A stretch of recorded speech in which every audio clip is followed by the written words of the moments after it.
Hey everyone. So this week I reached out to Matt Greenhalgh. He's the assistant strength and conditioning coach at Appalachian State University. He oversees all aspects of training with baseball and as well as assists with football. Much like myself, Matt played football at the collegiate level and now he works with the baseball teams while assisting with football. So I wanted to talk to him and see what it was like carrying from that mentality of training football players and trying to get that out of baseball players. And I got the chance to finally meet Matt at the CSCCA conference this past May. And I asked him the question and we discussed it, but now I wanted to bring it to light and see if anybody else has any problems or was dealing with the same situation where they come from a football background and now they transitioned in trying to train other sport teams, not just baseball, and carrying over that mentality of training football. So Matt gives a lot of great information here. I'll leave his information at the bottom. I want to thank Matt for taking his time to answer this question, and stay strong. Hi everybody, this is Matt Greenhalgh from Appalachian State University. I'm the Assistant Director of Strength and Conditioning. I assist with football and I implement all training aspects of baseball. First of all, thanks to John for having me on. I'm really excited to see where this page goes, and we're just going to kind of continue a conversation we started at the CSCCA about baseball and kind of the mentality of baseball and how, both of us being former college football players, the mentality carry over to baseball, and if we can get that mentality of, hard, pushing through the wall, everything like that, and just kind of how I do that and what's my opinion on that. I'd also like to give a big shout out. I watched Vinny's video from last week. It was awesome, and it touched upon actually a lot of the things I was looking forward to talking about, but it's because they ring true. Your athletes don't care what you know until they know that you care, and building a culture, and I think that goes towards baseball, and particularly how I look at training my baseball team.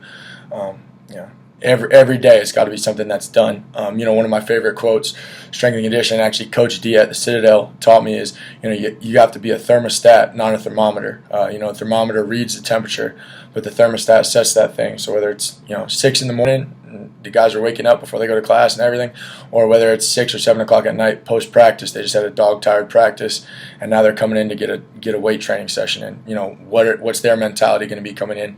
Well, I think that comes directly from the coach, which also, I've been lucky enough everywhere I've been that I've worked with baseball. I've had extremely supportive baseball coaches where they appreciate what happens in the weight room. They see the carryover part of that culture, and they essentially let me do what I want, which is great. Been able to learn a lot just from being able to do that. Part of the mentality building or finding that mentality for your team aspect is, for us, it's during the fall, big time. Coach is awesome, Coach Smith, right now. He's letting me train through the fall. He wants the fall to be, a continuation of kind of what we're doing right now and what we'll be doing post-fall ball, which is great because that's the biggest block of time we have, I have with the guys, making sure they're lifting, making sure they're eating, things like that. So the fall for me is a time where you build that mentality, you grow physically, culturally, everything. Our sports information department did a great job. They filmed our first workout on the very first day of school at 5 a.m. As soon as we were allowed to have them, we had them, and it was more of a tough man, strong man, a challenge, a culture builder. And some people are like, what are these guys, baseball players? Or are you training them to be in the military? Like, what are you doing? And for us, that was a culture builder, culture setter. We were setting the tone that, hey, we're gonna work. This is gonna be difficult. And the nice thing is we had great buy-in. And I think the thing is our players saw that we as coaches had buy-in, and that carryover, you can't beat that because, again, like Vinny said, they don't care what you know till they know that you care. So they saw us there with them, running with them, things like that, and building that mentality, setting the tone from day one. The other thing in the fall that's awesome, that probably my favorite part is giving the kids something tangible to look at and to see their improvement and to see their growth.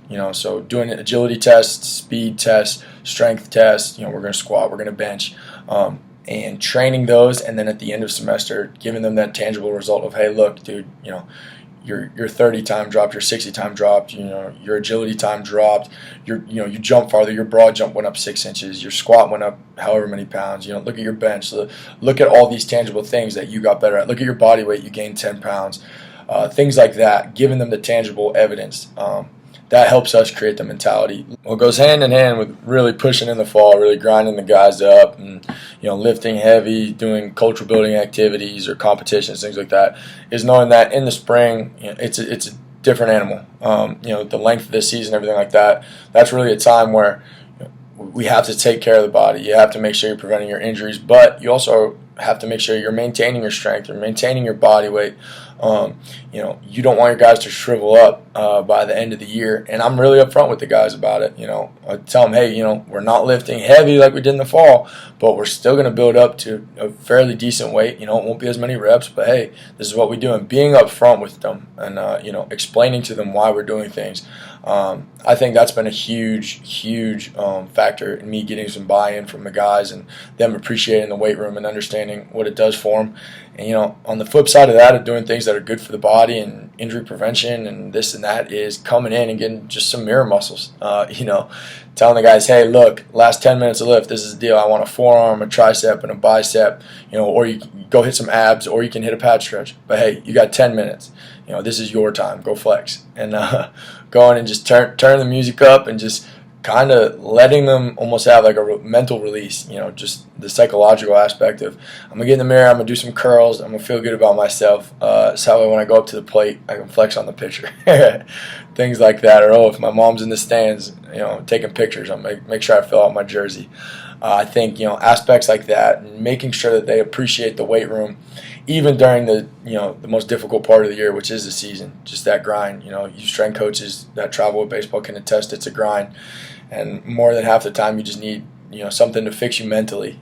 Physically you're hurting, and then mentally you just need something different. So turning the music up and getting some curls in, I don't think that ever hurt anybody. But I think it definitely helps the mentality of baseball and just making sure that they continue to appreciate the weight room. I think that's a big thing. And wrapping it all up, I'd say the biggest thing, and building that mentality, maintaining that mentality, is just utilizing the fall. It's the biggest chunk of time of the year where you're not in competition, because if your guys go play summer ball, they're you never know where they're at. They can be in the coast, they can be in Alaska, they can be in California, and wherever. You don't know if they have access to a weight room. But utilizing the fall, and especially in that team setting, mixing in competition, tough man, strong man, whatever you want to call it. Ben Fleming at Ole Miss does a great job. If anybody needs to, watch some videos, get some ideas of stuff to do, he does some really cool stuff out there. And that all adds into the mentality. Couple that with giving them, tangible things, quantitative things for them to look at and be like, wow, I got better, I got stronger, body composition pictures, whatever it may be.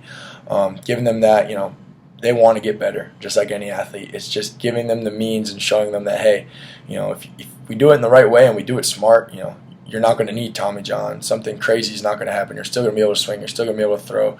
You're not all of a sudden going to become this big muscle-bound guy who can't move. I think that's another thing, is just, showing them, hey, we do it the right way, we'll have great results. Other than that, man, I appreciate you having me on. I look forward to watching the page progress and seeing who else you can get on here. And other than that, stay strong, guys.